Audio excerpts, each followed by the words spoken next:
Hindi raw papayag si US President Donald Trump na kontrolin ng Iran ang supply ng petrolyo. Kaya ang solusyon niya, patuloy niya itong atakihin. Narito ang Frontline News Abroad.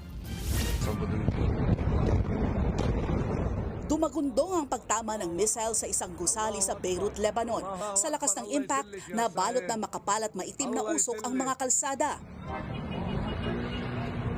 Ang pag-atake galing sa Israeli Army na tinatarget ang gusaling kuta umano ng militanteng grupong Hezbollah na alay ng Iran.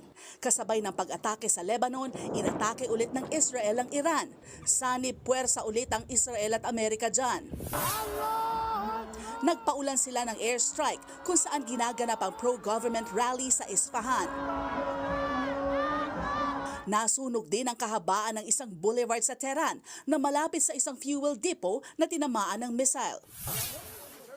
Gumaganti naman ang Iran sa Israel pero damay ang Gulf countries, kabilang na ang Bahrain. Nasunog dyan ang Bapco Oil Refinery at isang residential area. Nagpadala naman ng missile ang Australia bilang tulong sa nadadamay na UAE.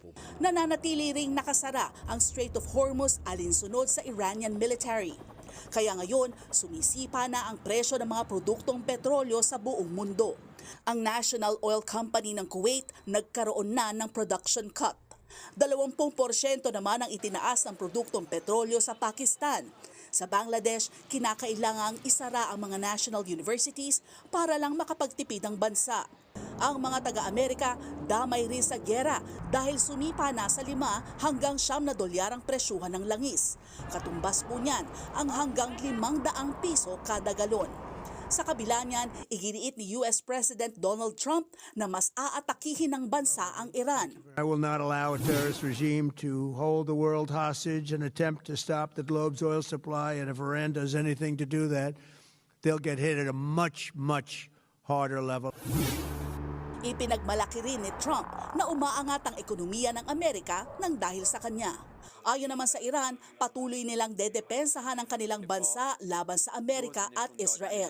Sa huling tala, mahigit 1,300 na ang nasawi sa giyera sa Middle East. Pinakamarami sa Iran na may 1,255 at ang Lebanon na nakapagtala ng halos 400. Ayon sa Iranian authorities, karamihan sa nasawi mga sibilyan. Nagbabalita mula sa Frontline, Faye Tobias, News 5.